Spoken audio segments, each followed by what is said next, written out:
सोनजूही में आज एक पीली कली लगी है। इसे देखकर अनायास ही उस छोटे जीव का स्मरण हो आया जो इस लता की सघन हरितिमा में छिप कर बैठता था और फिर मेरे निकट पहुंचते ही कंधे पर कूदकर मुझे चौंका देता था। तब मुझे कली की खोज रहती थी, पर आज उस लघु प्राण की खोज है। परंतु वह तो अब तक इस सोनजूही की जड़ में मिट्टी होकर मिल गया होगा। कौन जाने स्वर्णिम कली के बहाने वही मुझे चौंकाने ऊपर आ गया हो।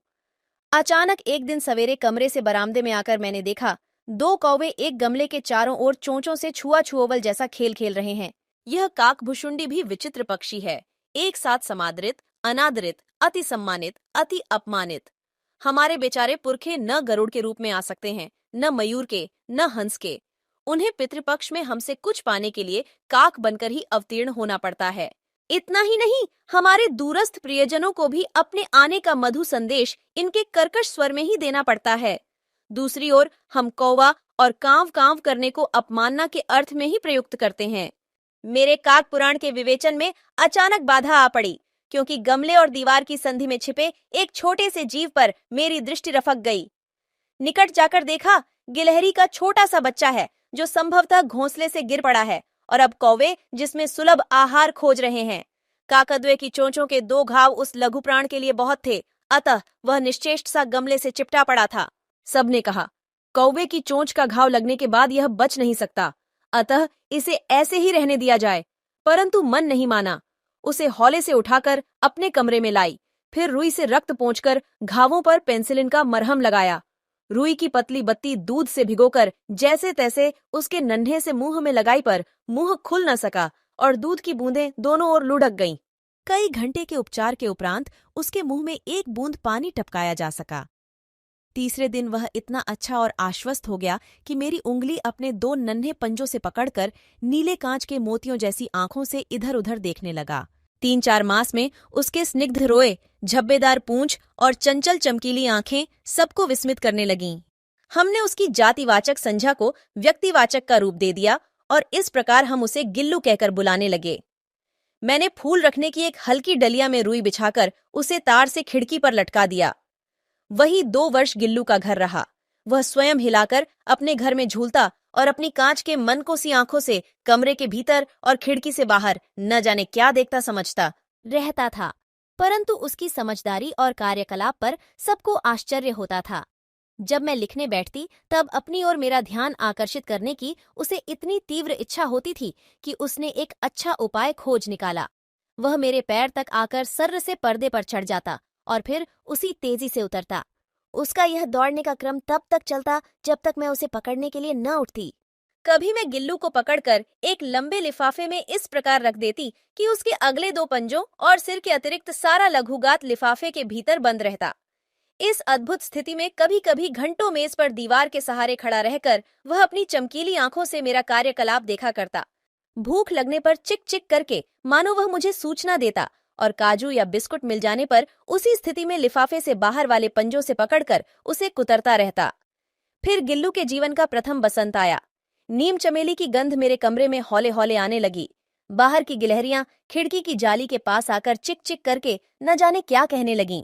गिल्लू को जाली के पास बैठकर अपनेपन से बाहर झांकते देखकर मुझे लगा कि इसे मुक्त करना आवश्यक है। मैंने कीलें निकालकर जाली का एक कोना खोल दिया और इस मार्ग से गिल्लू ने बाहर जाने पर सचमुच ही मुक्ति की सांस ली। इतने छोटे जीव को घर में पल्ले कुत्ते, बिल्लियों से बचाना भी एक समस्या ही थी। आवश्यक कागज पत्रों के कारण मेरे बाहर जाने पर कमरा बंद ही रहता है। मेरे कॉलेज से लौटने पर जैसे ही कमरा खोला गया और मैंने भीतर पैर रखा, वैसे ही गिल्लू अपने जाली के द्वार से भीतर आकर मेरे पैर से सिर और सिर से पैर तक दौड़ लगाने लगा। तब से यह नित्य का क्रम हो गया। मेरे कमरे से बाहर जाने पर गिल्लू भी खिड़की की खुली जाली की राह बाहर चला जाता और दिन भर गिलहरियों के झुंड का नेता बना हर डाल पर उछलता कूदता रहता, और ठीक 4 बजे वह खिड़की से भीतर आकर अपने झूले में झूलने लगता। मुझे चौंकाने की इच्छा उसमें न जाने कब और कैसे उत्पन्न हो गई थी। कभी फूलदान के फूलों में छिप जाता, कभी पर्दे की चुन्नट में और कभी सोनजूही की पत्तियों में। मेरे पास बहुत से पशु पक्षी हैं और उनका मुझसे लगाव भी कम नहीं है, परंतु उनमें से किसी को मेरे साथ मेरी थाली में खाने की हिम्मत हुई है, ऐसा मुझे स्मरण नहीं आता। गिल्लू इनमें अपवाद था। मैं जैसे ही खाने के कमरे में पहुंचती, वह खिड़की से निकलकर आंगन की दीवार बरामदा पार करके मेज पर पहुंच जाता और मेरी थाली में बैठ जाना चाहता। बड़ी कठिनाई से मैंने उसे थाली के पास बैठना सिखाया, जहां बैठकर वह मेरी थाली में से एक एक चावल उठाकर बड़ी सफाई से खाता रहता। काजू उसका प्रिय खाद्य था और कई दिन काजू न मिलने पर वह अन्य खाने की चीजें या तो लेना बंद कर देता या झूले से नीचे फेंक देता था। उसी बीच मुझे मोटर दुर्घटना में आहत होकर कुछ दिन अस्पताल में रहना पड़ा। उन दिनों जब मेरे कमरे का दरवाजा खोला जाता, गिल्लू अपने झूले से उतरकर दौड़ता और फिर किसी दूसरे को देखकर उसी तेजी से अपने घोंसले में जा बैठता। सब उसे काजू दे आते, परंतु अस्पताल से लौटकर जब मैंने उसके झूले की सफाई की तो उसमें काजू भरे मिले, जिनसे ज्ञात होता था कि वह उन दिनों अपना प्रिय खाद्य कितना कम खाता रहा।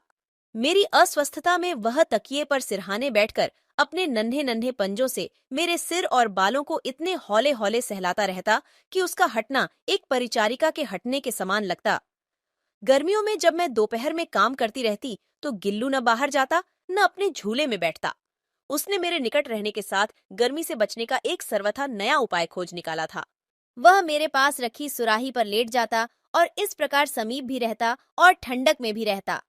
गिलहरियों के जीवन की अवधि 2 वर्ष से अधिक नहीं होती, अतः गिल्लू की जीवन यात्रा का अंत आ ही गया। दिन भर उसने न कुछ खाया न बाहर गया।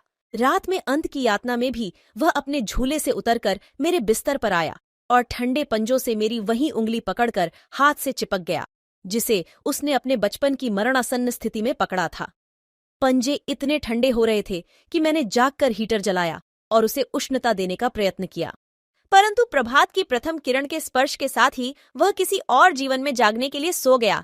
उसका झूला उतारकर रख दिया गया है और खिड़की की जाली बंद कर दी गई है, परंतु गिलहरियों की नई पीढ़ी जाली के उस पार चिकचिक करती ही रहती है और सोनजूही पर बसंत आता ही रहता है।